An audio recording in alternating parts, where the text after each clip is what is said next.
جمہوریت جو ہے وہ سیاسی آزادی کا نام ہے۔ جمہوریت جب چلتی ہے کہ جب انسانی حقوق کی پاسداری کی جائے۔ جمہوریت کا یہ نام نہیں کسی سیاسی بندے کو ایک سیاست کی وجہ سے ناحق قید میں رکھا جائے، ایک سزا دی جائے۔ جمہوریت اسے نہیں کہتی۔ ہمارا ملک تب تک ترقی نہیں کر سکتا اور نہ ہی معاشی استحکام تب تک نہیں آ سکتا جب تک سیاسی استحکام نہ ہو، پولیٹیکل سٹیبلٹی نہ ہو تو ہمارا ملک آگے ترقی نہیں کر سکتا۔ لہٰذا میں پرزور مذمت کرتا ہوں، آج ہمارے لیڈر عمران خان کو ناحق قید کیے ہوئے تقریباً 1100 دن ہو گئے ہیں۔ اس طرح ان کی اہلیہ بشرا بیوی کو، اس طرح ہمارے اور اسیران شامہ قریشی صاحب کو، ہماری ڈاکٹر یاسمین راشد صاحبہ کو، اور عمر سرفراز چیمہ صاحب، اور اس طرح ہمارے اور اسیران جس طرح انسانی حقوق کی پامالی کی جا رہی ہے، اس کی مثال کہیں نہیں ملتی۔ اور یہ انٹرنیشنل ہیومن رائٹس کی وائلیشن بھی ہے، کیونکہ جیل مینول کے مطابق تمام قیدیوں کو اس کی فیملی کی رسائی اور اس کے علاج معالجے کا حق ہے، یہ آپ کو تسلیم کرنا پڑے گا۔ یہ کوئی بات بھی کہ اسپیکر صاحب کہہ دیتے آؤ بیٹھے ہم آپ کے ساتھ مذاکرات کرتے ہیں۔ آج صبح ہی اعظم تارڑ صاحب لاء منسٹر نے بولا ہے کہ یہ تو کورٹس کا کام ہے، کہ آپ ہمیں بتا سکتے ہیں کہ عدلیہ آزاد ہے کہ نہیں؟ اگر عدلیہ آزاد ہوتا تو آج ہمارے لیڈر ہمارے اسیران کے ساتھ انصاف کیا جاتا۔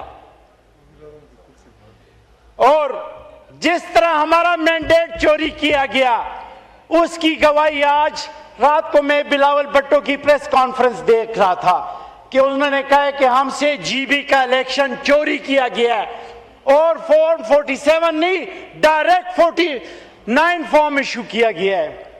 یہ میڈیا پہ لائیو آن ایئر انہوں نے بتایا کہ جب یہ حکومت پھنس جاتی ہے تو میرے گوڑے کی ٹیپ پکڑتی ہے، جب ان کی باتیں ہم مان لیتے ہیں تو ہمارا گلا دبانا شروع کر دیتے ہیں۔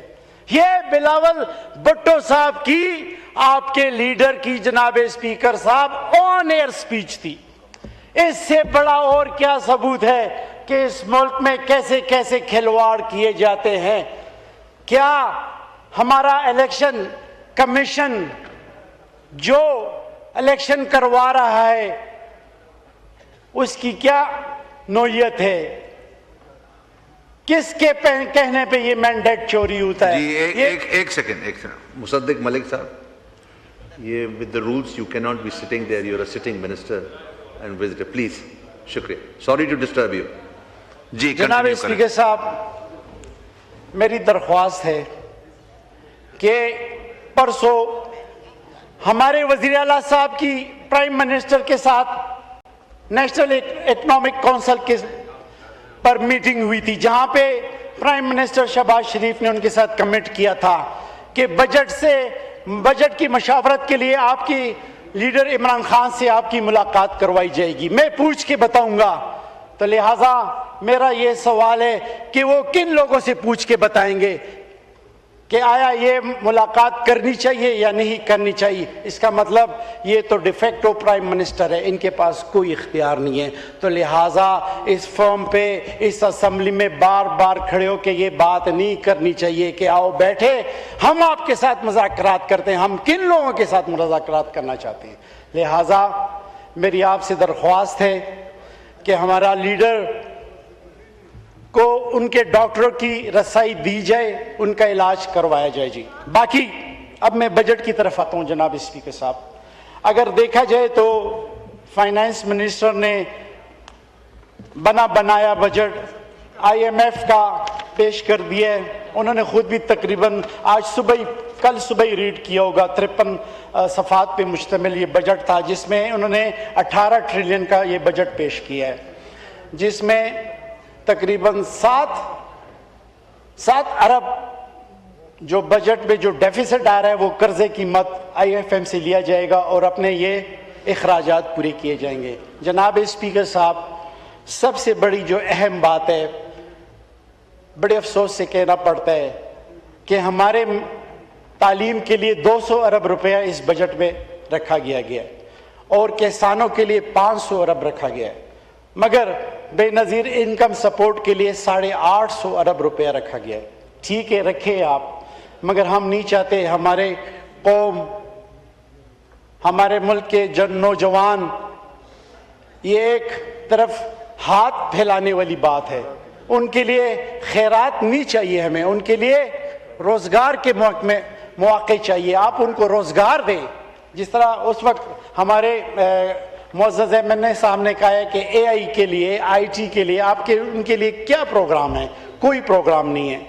کسانوں کو دیکھیں، جو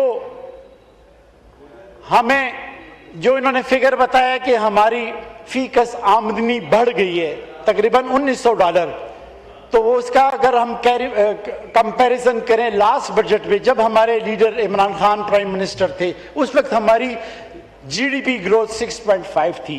اب موجودہ جو انہوں نے پاکستان جو اکانومی سروے پہ انہوں نے بتایا فگر، وہ 3.2 ہے۔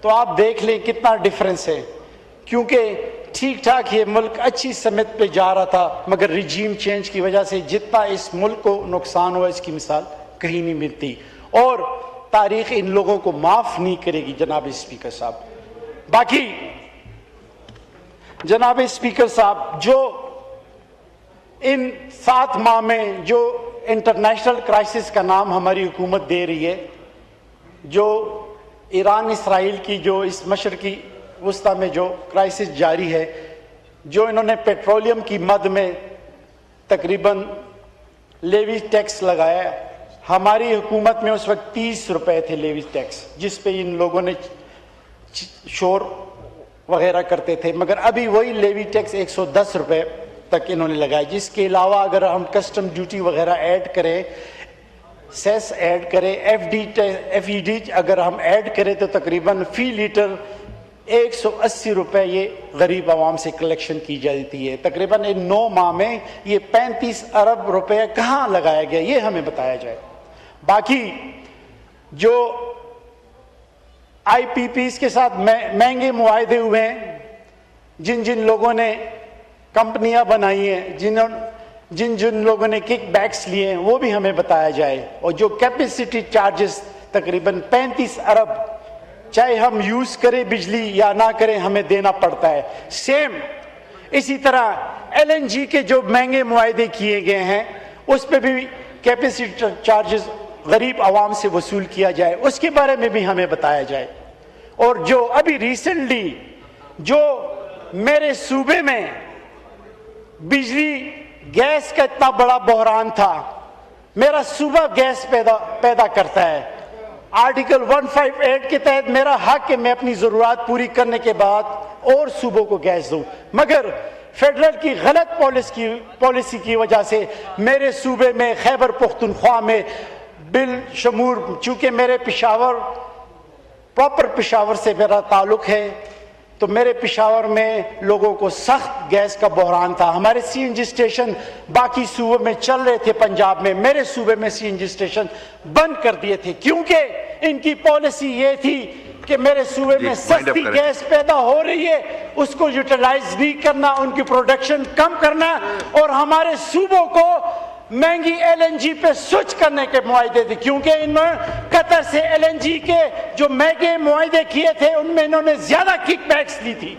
اس لیے میری آپ سے اس فارم میں ریکویسٹ ہے کہ آپ ہمیں لوکل پروڈکشن کی طرف کیوں نہیں جائے، ہماری لوکل گیس ہمیں سستی پڑتی ہے، ہمیں کیوں سوئچ کیا جا رہا ہے، ہمیں کیوں مہنگی LNG کی طرف لے جایا جا رہا ہے۔ باقی میرے صوبے میں اس وقت سر وائنڈ اپ کریں، آپ 11 منٹ ہو گئے، پلیز وائنڈ اپ کریں، آخری بات بولیں، مائک کھولیں، آخری بات کریں۔ بالکل آخری بات سر، میرے صوبے میں بجلی کا بہت سخت بحران ہے،